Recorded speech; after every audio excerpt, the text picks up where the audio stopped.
यह कहानी एक सच्ची घटना पर आधारित है जो राजस्थान के पश्चिमी क्षेत्र में बसे अमरकोट से शुरू होती है, जो वर्तमान में पाकिस्तान में स्थित है।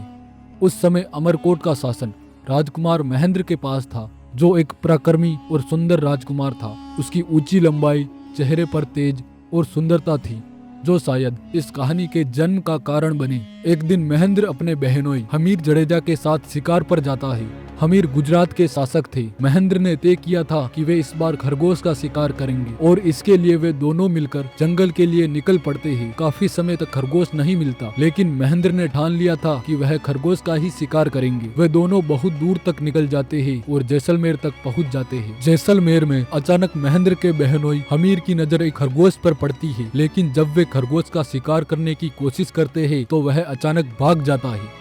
अब वे दोनों खरगोश का पीछा करते हुए कोक नदी के पास पहुंच जाते हैं, जहां खरगोश नदी में कूदकर भाग जाता है।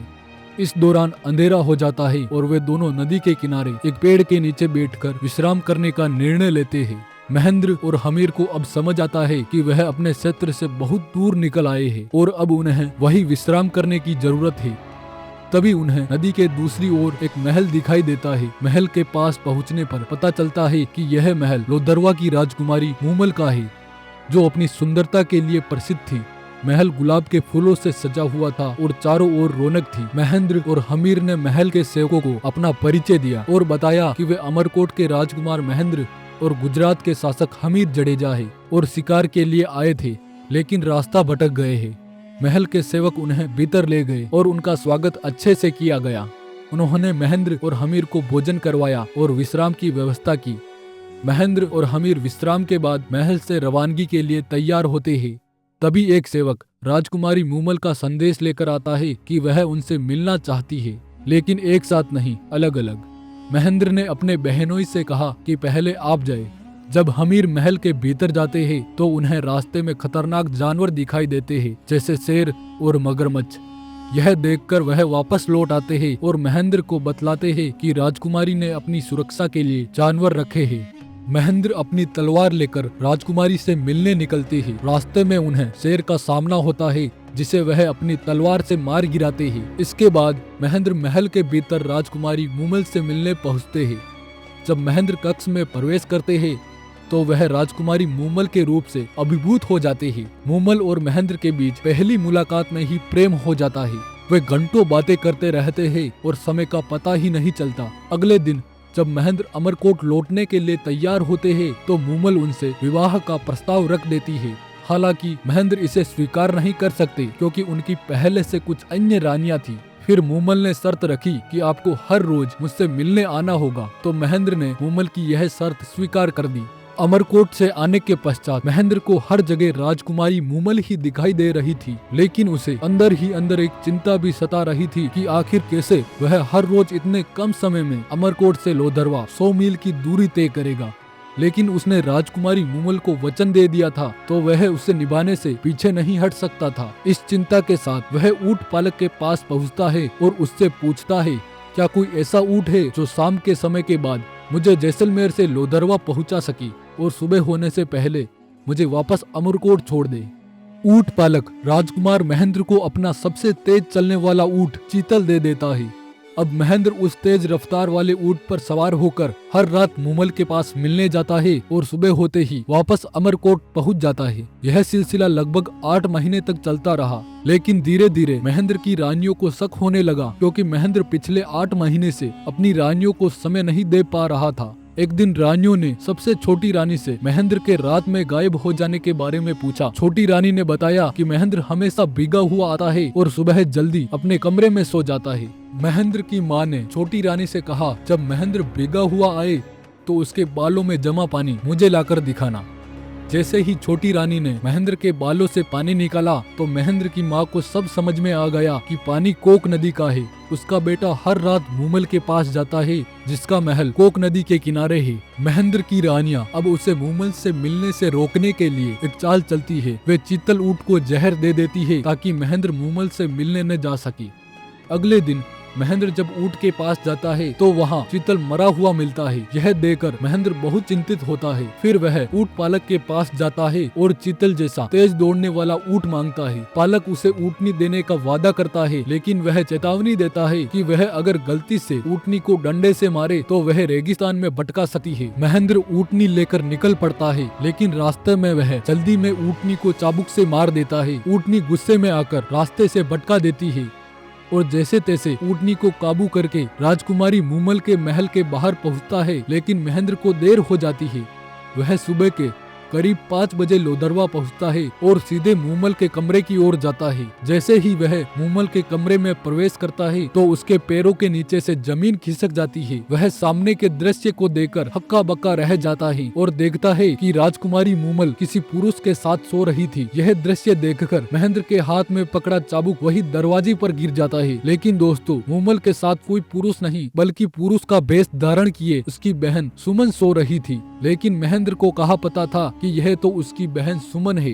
महेंद्र तो कमरे के दरवाजे के पास खड़ा यह दृश्य देखकर बहुत दुखी हो जाता है और अब वह पूरी तरह से टूट चुका था और तुरंत बिना मुलाकात किए अमरकोट लौट जाता है। अब सुबह जब मूमल उठती है तो वह अपने कमरे के बाहर महेंद्र का चाबुक देखती है और अचानक चौंकती है कि रात को महेंद्र आया तो था, लेकिन बिना मिले वापस कैसे चला गया। तो मूमल को लगा कि शायद महेंद्र ने सुमन को अन्य पुरुष समझ लिया था, जिसकी वजह से वह नाराज होकर उससे मिले बिना ही वापस चला गया। इधर अमरकोट पहुंचने के बाद महेंद्र के मन में मूमल के प्रति नफरत पैदा हो जाती है। वह जितना मूमल से प्रेम करता था उतना ही नफरत करने लगा था और धीरे धीरे उसकी नफरत इतनी बढ़ गई कि महेंद्र ने ठान लिया कि वह अब मूमल से कभी नहीं मिलेगा। लेकिन दोस्तों, आगे जो इनके साथ होता है वह बहुत ही दुखदायक था। अब मूमल महल के दरवाजे पर अपनी नजरें बिछाए महेंद्र का इंतजार करती रहती है, लेकिन महेंद्र उस दिन के बाद कभी भी लोदरवा नहीं पहुंचता और अपनी रानियों के साथ अमरकोट में समय बिताने लगता है।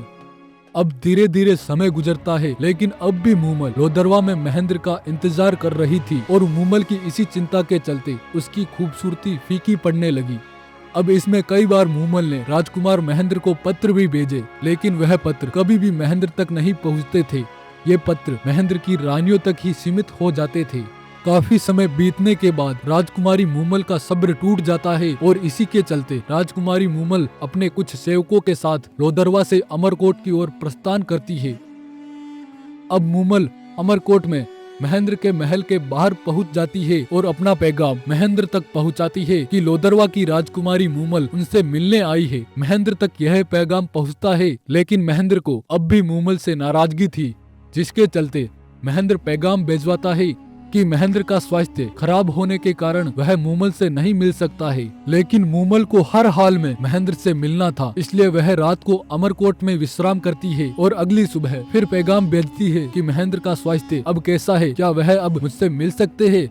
लेकिन एक बार फिर महेंद्र की तरफ से मना कर दिया जाता है। लेकिन मूमल कहाँ मानने वाली थी, वह वहीं पर बैठ जाती है और हर रोज महेंद्र से मिलने का पैगाम भेजवाती रहती है। महेंद्र की भी कई बार मूमल से मिलने की इच्छा हुई, लेकिन वह अपने मन की इच्छा को नकार देता है। अब इसके बाद मूमल को लगा कि उसके हर पैगाम का जवाब नकारात्मक आ रहा है, तो अब मूमल अपनी बात व्यक्त करने के लिए गाने वाले संदेश वाहकों का सहारा लेती है।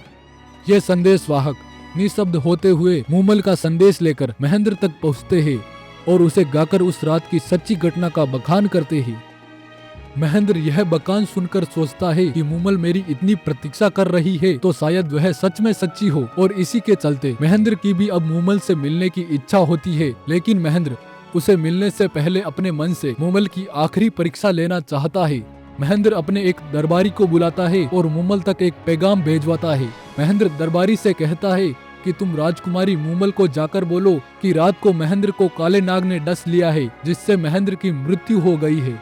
अगली सुबह महेंद्र का दरबारी भागकर उस स्थान पर पहुंचता है जहां मूमल डेरा डाले बैठी थी, और दरबारी मूमल से रुककर कहता है कि बहुत ही दुखद खबर है कि कल रात को राजकुमार महेंद्र को काले नाग ने डस लिया है, जिससे राजकुमार महेंद्र की मृत्यु हो गई है। और जैसे ही यह शब्द राजकुमारी मूमल के कानों में पहुंचते हैं, वैसे ही लोदरवा की राजकुमारी मूमल, जो अपनी खूबसूरती और हंसमुख स्वभाव के कारण पूरे क्षेत्र में प्रसिद्ध थी, यह सुनते ही जमीन पर गिर जाती है और राजकुमारी मूमल को यह खबर सुनकर इतना बड़ा धक्का लगता है कि वह अपने प्राण त्याग देती है।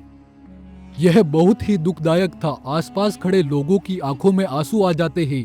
इसके बाद जब महेंद्र तक यह खबर पहुंचती है कि राजकुमारी मूमल जो आपसे इतना प्रेम करती थी, जब उसे आपकी मृत्यु की खबर मिली तो उसने अपने प्राण त्याग दिए। तो यह खबर सुनकर राजकुमार महेंद्र को भी सदमा लगता है। वह सोचता है कि उसकी एक परीक्षा के कारण राजकुमारी मूमल ने अपने प्राणों से भी ज्यादा प्रेम करने वाली अपनी जान गंवा दी। महेंद्र भी मूमल के लिए पागल हो जाता है और इसी पागलपन में वह भी मूमल की याद में अपने प्राण त्याग देता है। यह थी राजस्थान की सच्ची प्रेम कथा, जिसे सुनकर इतिहासकारों की आंखों में भी आंसू आ सकते थे। आज महेंद्र और मूमल की दुख भरी प्रेम कहानी जैसलमेर के पास बने मूमल महल की दीवारों पर बयान करती है। तो दोस्तों, मिलता हूँ एक नई कहानी के साथ। तब तक के लिए अपना ख्याल रखिएगा और अपने चैनल को सब्सक्राइब करने के साथ कमेंट बॉक्स में अपने गांव या शहर का नाम लिखकर अपने विचार ज़रूर लिखिएगा